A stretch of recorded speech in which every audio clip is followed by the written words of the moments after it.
Hoje iremos discutir os mecanismos de síntese e degradação das proteínas, como elas são formadas e como elas são utilizadas como fonte de energia.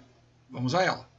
Uma proteína é uma cadeia de aminoácidos que se novela, se agrupa de forma a apresentar uma estrutura tridimensional como essa que nós apresentamos aqui. O que nós vemos é uma representação em 3D de uma proteína. Isto aqui é uma sequência, uma imensa fita de aminoácidos que forma a proteína. Pois bem, o que é um aminoácido? Um aminoácido é um radical amina com um outro radical ligado. Então tem um grupamento amina aqui e esse radical. Se esse radical for substituído, por exemplo, por um hidrogênio, nós teríamos uma glicina, o aminoácido glicina. Existem inúmeras outras possibilidades. Por exemplo, se tivesse esses substitutivos aqui, que são substitutivos hidrofóbicos, nós teríamos alanina, leucina, valina e assim por diante. Se eu tiver a substituição por radicais polares neutros, nós teremos glicina, serina, treonina, cisteína, tirosina, asparagina e glutamina. Por aminoácidos básicos, aspártico, ácido glutâmico. E, finalmente, por radicais básicos, arginina, lisina e histidina. Esses aminoácidos, eles formam um conjunto de 20 aminoácidos, que são os aminoácidos que irão formar as inúmeras proteínas que nós temos no nosso organismo. Ora, esses aminoácidos podem ser subdivididos em essenciais e não essenciais. Esses aminoácidos essenciais são aqueles que tu tens que ingerir. Eles precisam estar presentes nas tuas refeições. Os não essenciais, não. E por quê? Porque a partir dos essenciais eu consigo formá-los por um processo chamado de transaminação. Eu consigo converter leucina, isoleucina, valina e assim por diante nesses outros aminoácidos. É claro que é útil que eles também estejam presentes nas nossas refeições, mas mesmo que eventualmente isso não ocorra, eu tenho condições de formá-los. Pois bem, como é que eu sintetizo uma proteína? A partir do DNA. O DNA é o grande sistema de codificação de proteínas. Como é que funciona? Esse DNA fica localizado em cromossomos que, por sua vez, estão localizados no núcleo das células.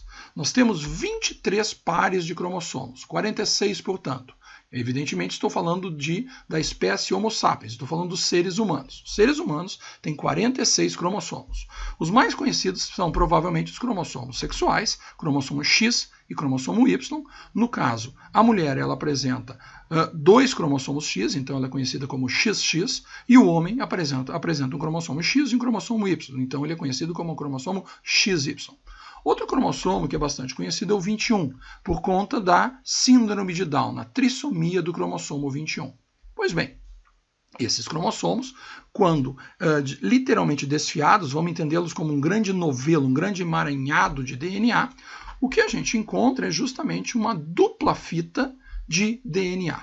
Essa dupla fita, ela apresenta bases, que são adenina, timina, citosina e guanina. Essas bases se ligam sempre aos pares, adenina sempre se ligando à timina e citosina sempre se ligando à guanina. Uma vez que eu tenho uma determinada sequência de bases, eu posso ter ali um gene. O que é um gene? Gene é uma sequência de bases do DNA, uma porção, portanto, do DNA, capaz de sintetizar uma proteína. O elemento promotor comum dessa sequência é a chamada Tata Box, que é uma sequência timina, adenina, timina, adenina. Existe um sítio de transcrição que é citosina, adenina, adenina, timina, então é a CAAT Box. Existem elementos que são ativadores desse processo, silenciadores e elementos de resposta. Pois bem, uma vez que eu tenha um gene, esse gene ele precisa ser transcrito. E a transcrição é feita a partir da síntese do RNA por uma RNA polimerase. Esse RNA, por sua vez, é uma fita que é semelhante ao DNA em termos de composição, mas ela apresenta uma substituição de timina por uracil.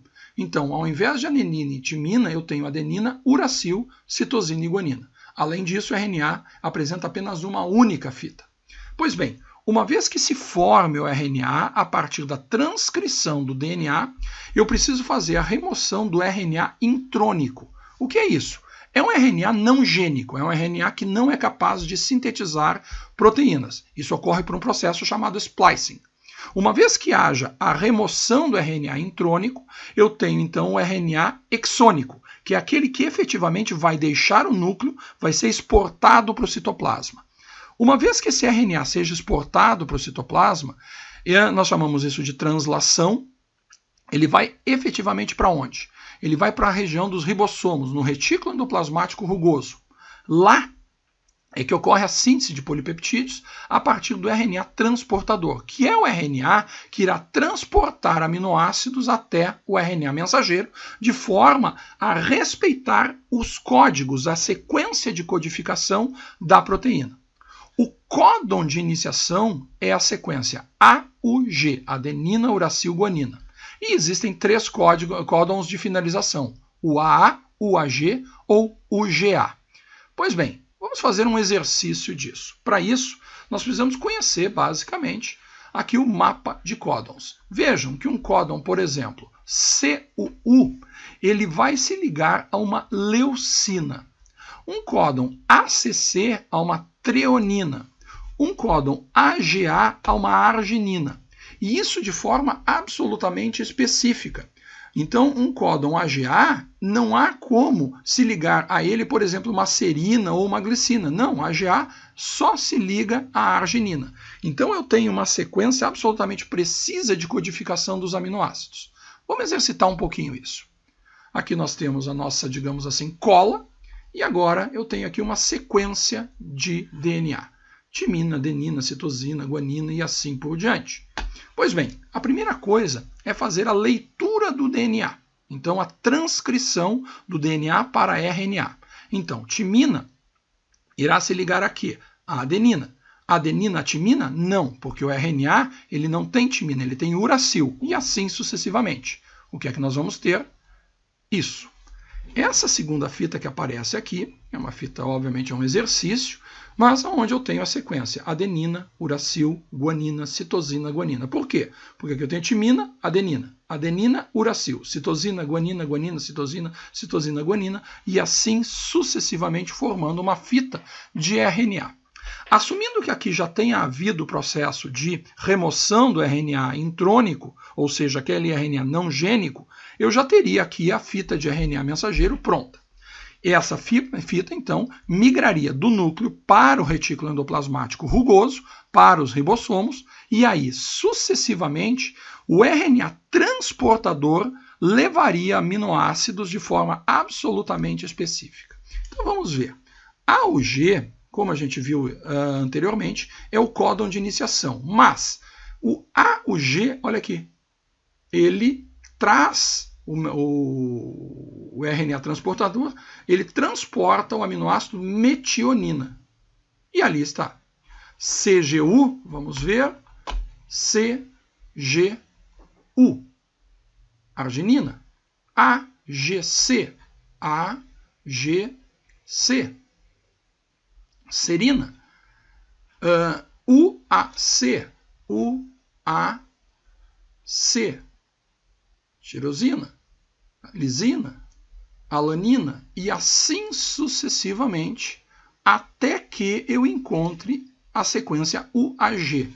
O que é UAG? Vamos lá. UAG, final. E aí, então, eu tenho o códon de finalização da sequência. E aí eu encerro isso.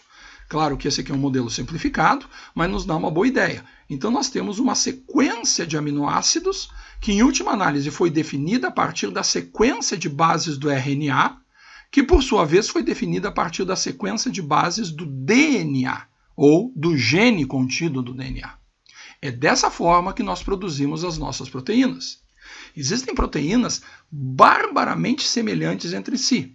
Nós poderíamos, por exemplo, exemplificar a actina, que é uma proteína extremamente conservada ao longo da escala zoológica. Nós encontramos actina em praticamente todas as espécies animais, com funções absolutamente semelhantes de contração e de ação motora, portanto, e a sequência de aminoácidos dela é absolutamente idêntica entre si. Ou seja, a actina, por exemplo, de um flagelo de um paramécio é idêntica à actina que eu tenho no meu músculo esquelético. Então, isso representa uma extrema precisão nesse processo de codificação de sequência de aminoácidos e, portanto, de proteínas. Pois bem, após isso, essa proteína está quase pronta. Eu tenho a sequência de aminoácidos, mas eu ainda tenho as modificações pós-translacionais, tais como fosforilação, metilação, acetilação, carboxilação ou glicosilação. Ou seja, nós adicionamos elementos, por exemplo, um grupamento metil ou um grupamento carboxil, de forma que essa proteína se anovele, assuma a sua configuração espacial e possa, então, assumir a sua função biológica, seja na própria célula formadora ou seja exportando-a para outra região do corpo, onde ela irá assumir a função biológica. Pois bem, um fenômeno interessante que tem a ver com esse processo de síntese de proteína diz respeito à síntese de proteínas contráteis. Ora, existe um sinalizador que é o alvo mecanístico da rapamicina, antigamente conhecido como alvo da rapamicina de mamíferos, mas como ela tem sido demonstrada estar presente em inúmeros outros animais além dos mamíferos, ela de certa forma mudou o seu nome, né, e hoje ela é alvo mecanístico da rapamicina. Esse emitor tem sido relacionado com os processos de síntese de proteína esquelética, né, de actina, miosina, ou seja, proteína contrátil. Pois bem, a atividade muscular de força ela estimula o mTOR e dessa forma estimula a síntese de proteínas. Por outro lado, a atividade aeróbia, a atividade de resistência, inibe o mTOR, diminuindo a síntese de proteínas. Ou seja, nós temos aí um sistema de controle bastante interessante desse sistema. O que é um fenômeno curioso e que tem sido recentemente demonstrado é que, por exemplo, o processo de envelhecimento ele desencadeia um fenômeno de resistência a esse sistema. É como se nós tivéssemos uma resistência semelhante à resistência insulínica e a tantos outros a essa sinalização. Então se torna progressivamente mais difícil a manutenção de massa muscular, em especial, nesse caso, a chamada massa magra, né? Ou seja, a massa muscular relacionada com força, justamente por essa tolerância que é desenvolvida pelo processo de envelhecimento. Pois bem, quando se fala de síntese de proteínas, normalmente se pensa em indivíduos como Arnold Schwarzenegger. Isso até é verdade, mas nós devemos lembrar que, quando falamos disso, falamos essencialmente de proteínas relacionadas a treinamento de força, que por sua vez aumenta as proteínas musculares, aumenta a área da secção transversa e aumenta a força máxima. Ok, nós entendemos que isso efetivamente é proteína de uma forma bastante simples. Mas, aqui, quando olhamos o Haile Gebrselassie, ex-recordista mundial da maratona, ele também estimula a síntese de proteínas, mas de quais proteínas? Pelo treinamento de resistência, aumenta proteínas mitocondriais, aumenta o número e tamanho de mitocôndrias e aumenta a síntese aeróbia de ATP. Ou seja, nós estamos falando também de síntese de proteínas, mas de proteínas diferentes. E, nesse caso, ambos são atletas de alto nível nas suas respectivas provas. Pois bem, um aspecto que tem que ser levado em consideração é como e quanto eu uso de proteínas durante o exercício. Existem diferentes formas de mapear o catabolismo de proteínas, e isso, na realidade, não é simples, mas uma forma razoável para fazer isso é medir ureia e nitrogênio, as chamadas escórias nitrogenadas, no suor. Em repouso, essa liberação de ureia e nitrogênio, que é, na realidade, catabólitos da degradação de proteínas, é próximo de zero. Quando se coloca o indivíduo em exercício, notem que aumenta muito esse processo de catabolismo de proteínas e isso aparece, evidentemente, no suor.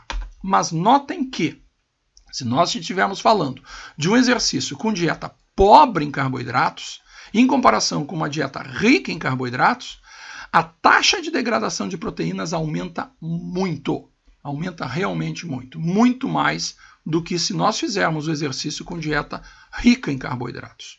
E por que isso acontece? Porque essa proteína é obtida essa degradação de proteínas é obtida a partir da musculatura, em função de uma diminuição da oferta de carboidrato. Ora, se eu tenho pouca oferta de carboidrato, eu preciso quebrar proteína, convertendo essas proteínas, então, liberando aminoácidos, no caso aqui a alanina, que vai então ser captada pelo fígado e, num processo de desaminação, forma piruvato e, consequentemente, glicose. Ou seja, eu consigo manter a oferta de carboidratos, em especial glicose, a partir da degradação de proteínas. Se eu já estou com uma reserva de carboidrato baixa, evidentemente esse processo é ainda mais alavancado, eu tenho mais quebra de proteína. Por outro lado, se eu tiver uma boa reserva de glicose e glicogênio, eu preciso fazer pouca quebra de proteínas. Então, na realidade, eu poupo, em especial, proteína muscular. Daí, como inclusive já foi discutido em aulas anteriores, a importância da dieta rica em carboidratos para não só manter a oferta energética para rotas como a lipólise e a própria glicólise, mas também conservar massa muscular. Ora, qual é a demanda razoável de proteína? Qual é a necessidade diária de proteína de um indivíduo normal? Algo entre 0,7 a 1,1 gramas de proteína por quilo de massa muscular por dia. Ou seja, um indivíduo de 70 ou 80 quilos irá necessitar algo próximo de 70 ou 80 gramas de proteína por dia. Algo que é bastante razoável, até bastante simples de ser obtido. Alguém poderia dizer, mas e se eu me exercitar? Agora há pouco nós vimos um slide onde está claro que o exercício aumenta a degradação, aumenta o catabolismo de proteína. Pois bem, nesses casos, pode-se aumentar a ingesta de proteína para até 1,5 até 2 gramas de proteína por quilo de massa corporal por dia.